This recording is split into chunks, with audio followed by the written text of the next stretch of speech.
Hey, it's Jason. Thanks for joining me here at the Hardy Life Outdoors. This is my new YouTube channel, but I'm not new to YouTube.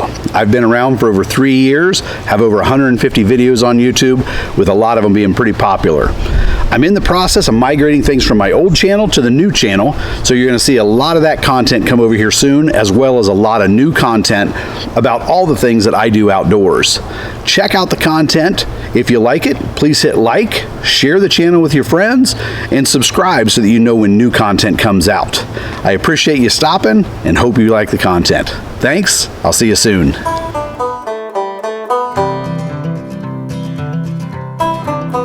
I've been able to escape suburbia this weekend, and I am back in southeastern Ohio, and I brought the 1025R with me. I've had this tractor since 2016, and what I wanted to do was talk about some things that as a new buyer or as a new tractor owner that you should probably be aware of, and things that I find a lot of people aren't talking about. So I don't know, I guess there are things that I feel like I've learned over time that others aren't talking about, and maybe you should know about. So I got 5 things I'm going to hit today. I'm going to talk about the auto connect for the mid-mount mower. I'm going to talk about lift capacity. I'm going to talk about horsepower and how it impacts what attachments you can use. I'm going to talk about tipovers, and I'm going to talk about the tractor overheating. So 5 things I'm going to hit today, and just I feel like these are things that you should know about that maybe others aren't telling you. So first off, let's talk about auto connect. When you are shopping for this tractor, I guarantee you, I've got my phone talking to me here. There we go.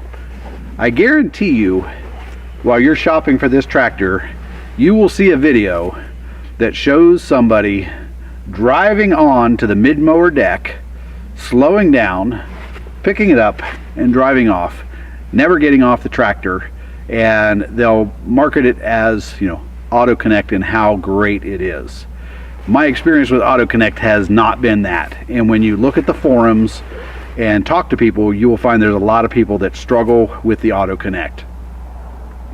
The typical answer is if you get it adjusted correctly, it works great. And the fact of the matter is, the adjustment is a piece of it. You've got to have it working correctly. But the other side of it is not designed for you to drive on, pick it up, and drive off. There are steps you have to take you have to get off the tractor and complete in order to mount the mower correctly. They're not huge, and it's probably easier than an old manual connection method, but the fact of the matter is the auto connect doesn't work as smoothly as the videos will show you. They've clearly used the videos, they've done it properly in optimal positions or situations, and that's what they're showing you. Another thing that I see happen that impacts that is I don't just use my tractor in the yard. So when I don't have the mower on, I'm taking it up the hill, I'm using it back in the fields, I'm tilling, I'm doing work back on the Habitat Oasis project. We'll get into some muddy areas, and one of the things that you might run into is mud getting into the connector that connects into the drive shaft for the mid mower. So if that gets full of mud, that's going to impact it. If the ability for it to move up and down and self-adjust, if it gets muddy and you don't keep it clean, that will impact it. So I'm not saying all these things are issues from a John Deere perspective so much as things that you need to be aware of. So if you're going to be using this in a dirty, muddy environment, you need to make sure you clean that up so that it moves and functions properly. But the one thing that I would tell you is don't expect that thing's going to work perfect 100% of the time. One of the things I would suggest, ask your dealer. I don't even say ask, make your dealer demonstrate that to you while you're at their location. Get a mower, make them show you how it works. I had asked about it, they walked me through it. Oh, all you do is you flip, flip, flip. Nobody wanted to show me how it works, and I'm telling you, ask someone to show you, because it doesn't work quite the way everybody wants to make you think that it works. So first item, auto connect. Love it as a feature, but it'll give you some fits. Second item, lift capacity of the H120 loader. So the one thing, a continuous theme here around this tractor is this is an entry-level compact tractor. For most people, this is the first tractor they've owned that has a PTO for attachments and a loader. So people try to do more with this tractor than it's designed to do. The lift capacity of this front end loader is 955 pounds.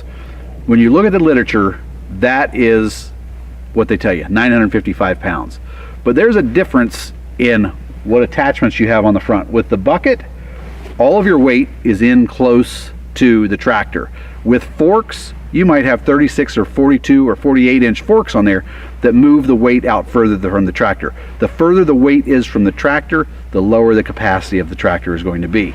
The higher you lift that weight, the bigger issues you're going to have. It may lift that weight. It may lift 955 pounds all the way to the top of the lift, but it does start to impact stability.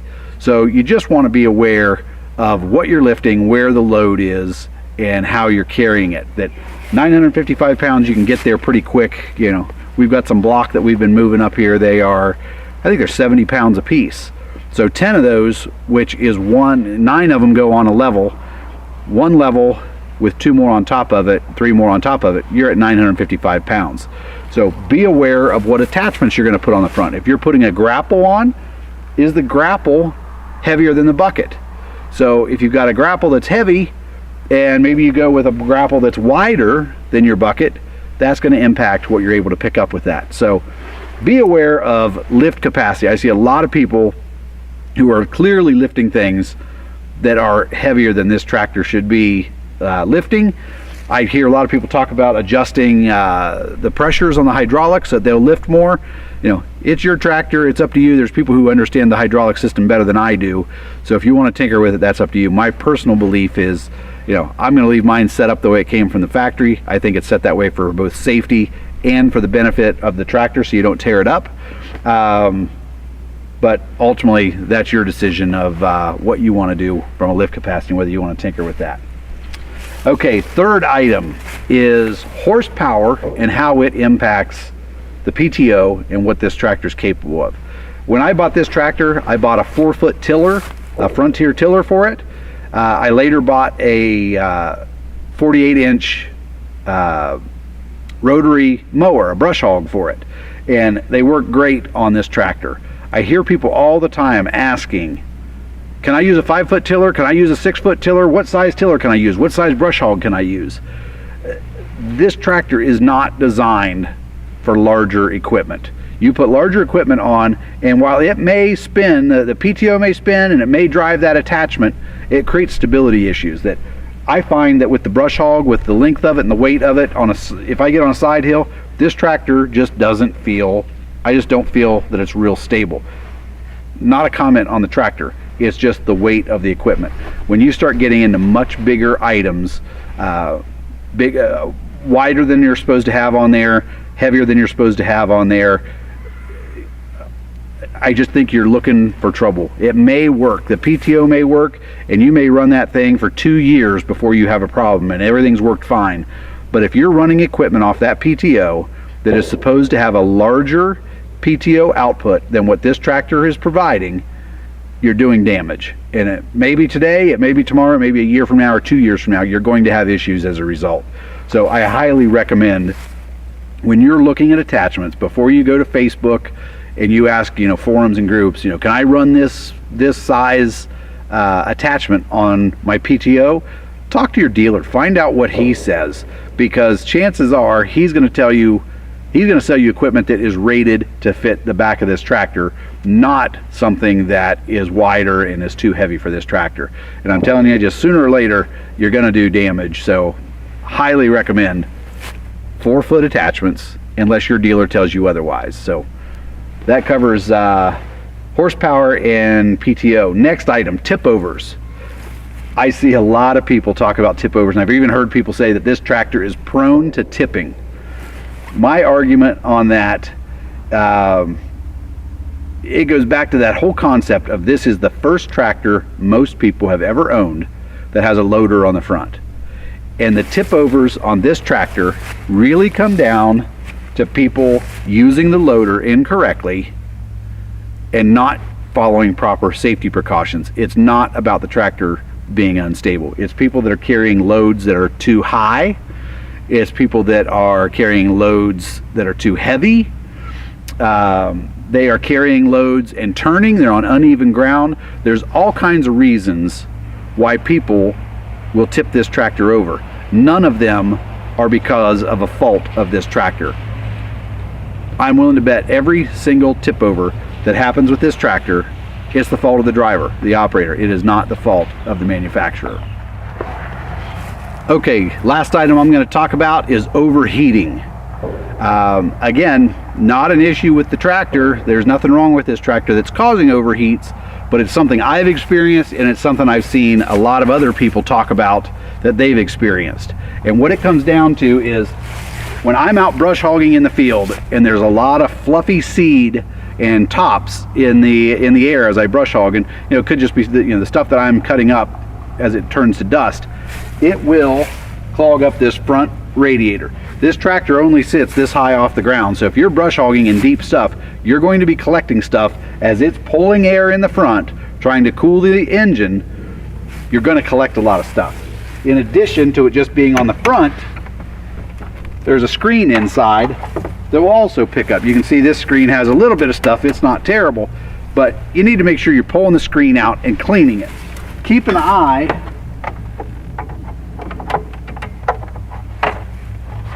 back. Keep an eye on the temperature gauge, because it will heat up. If you're out brush hogging, I guarantee you, if you are, it's a lot of fluff and a lot of stuff in the air, you're going to fill up the front of this radiator, or the front screen, and you're going to fill up the screen inside that separates, that's right in front of the radiator. So overheats are going to happen unless you really stay on top of keeping those things clean. And it's not just the 1025R that this happens to. My 4052R, it will do the same thing if I'm not paying attention. So overheats are gonna happen. Don't stop with just cleaning the front. Pull that screen out inside, and occasionally you might need to pull that screen out and hit the actual radiator with an air hose to blow everything out of it. So that's the other thing that I see. So those are the 5 tips that I've got on things that they're not telling you about. These aren't things that are necessarily problems with the tractor. I'm going to say they're not problems with the tractor. They are things that I've experienced, I see a lot of other people experience, and there's something that, again, if you're getting ready to buy, you should thoroughly research and be aware of these things before you make that buying decision. I absolutely love my 1025R. I love my 4052R. Josh has a 2032R. So we've got 3 John Deere compact tractors on our property. We like all of them. We'd buy all of them again. So thanks for joining. I hope this was valuable. If it was, please hit the like button, hit share, subscribe, hit the bell. That'll tell you every time that we release a new video so that you can follow us and see our other content. And we always say outdoors is always in season, so make sure you're getting out there and enjoying it.